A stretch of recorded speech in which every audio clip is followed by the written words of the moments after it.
If he did not support Scientology or was hostile to it, he would be declared a suppressive person and Marla would be forbidden to have any contact. At the least he was being handled. As this video shows, Kent Snyder worked regularly and closely with CCHR, actively promoting legislation favorable to them. This bill is not successful, is not passed, then 2 or 3 or 4 years from now, what you're going to find is you're going to find stories of parents who said, why didn't we work harder? My child is now subject to mental screening. He's now subject to therapy. There's all sorts of coercive measures that are going on. So the time is now. Parents need to understand that, and we're going to do everything we can to fight against it. This is important because there is an attempt to rationalize Ron Paul's involvement with CCHR and founding member Dr. Zass as harmless. On the Ron Paul forums, when a supporter points out the Scientology connection, another member tries to spin Zass as a great libertarian who is not a Scientologist nor is sympathetic to Scientology. This is bullshit. CCHR is a branch of Scientology and SZAZS co-founded it. The Church of Scientology would never allow someone they did not control to have that much influence. The CCHR website was registered by Scientologist Amber Smayataki. Most of the board are Scientologists. Zass denies being a Scientologist. A representative writes, sharing this battle does not mean that Dr. Zass supports the unrelated principles and causes of any religious or non-religious organization. This can be true working with most organizations, but as we have shown, Scientology does not work this way. You are either for Scientology or you are against it. Whether SZAZS himself believes in Xenu is irrelevant. What is relevant is Scientology considers Zass non-hostile and therefore successfully handled. Kent Snyder may have something in common with Lisa McPherson.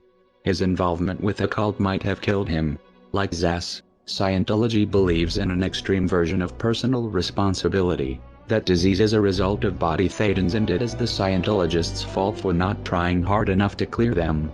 If they did, goes the theory, they would be free of disease. Zass doesn't push body thetans, but he does promote a dangerous distorted idea of mental illness that has the same potential effect, discouraging people from getting help because according to him any problems they have are imaginary. The CCHR was created in 1969. Founded by the Church of Scientology and by famous renegade psychiatrist Dr. Thomas Zass.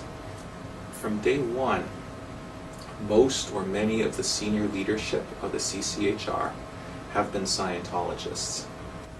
And for Zass, and of course this has been taken on big time by Scientology, therefore mental illness is not real illness. It is possible Kent Snyder's untreated illness and death was a result of adopting the Scientologist beliefs that his illness was his fault or not real. It would explain why he had no health insurance. Many Scientologists don't.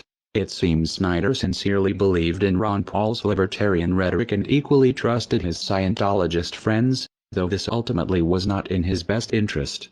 A further question arises. How many of Scientology ideas are influencing Ron Paul's campaign for liberty through CCHR and Zass? The Scientology connection to Ron Paul has been noted in a handful of disingenuous threads on the Ron Paul forum. They are disingenuous because they ask questions a Google search can answer in seconds, yet few people link to these results. The threads are phishing members to see how much Paul supporters know about the connection, and when someone appears knowledgeable, the information is spun. In one of these threads, Scientologists in Clearwater are praised for organizing one of Ron Paul's events in 2007. The writer clearly doesn't understand the significance of saying Scientologists and former Scientologists are involved. It's possible he is confused or misinformed. It's also possible Scientologists are lying about no longer being in the church. It would be a glaring anomaly that, everywhere else former Scientologists are considered SPs to be shunned by current members, except for those working on the Ron Paul campaign. More likely Scientology finds it expedient to muddle the connection by having members involved avowed they are former Scientologists. Since most Paul supporters don't know the first thing about Scientology or how to check the information, Ron Paul's campaign manager Kent Snyder had a close working relationship with the Scientology group CCHR from at least 2005. Snyder worked closely with Scientologists at the same time he worked in politics to make Ron Paul the household name he is today. Snyder helped push legislation favorable to Scientology. To do this he made PR videos approved by CCHR. In turn CCHR supported and promoted Ron Paul's presidential candidacy, most blatantly in the pay-to-play luncheon on November 28, 2007, the day of the debates. Campaign donation records from Clearwater, Florida show some members, Ron Paul personally met and talked with these people who collectively donated at least $19,000 that afternoon to his campaign. Ron Paul knew they were CCHR. It is implausible, working as closely with CCHR as he had. Paul did not know he was for all purposes working with Scientology. Another fact not as well known.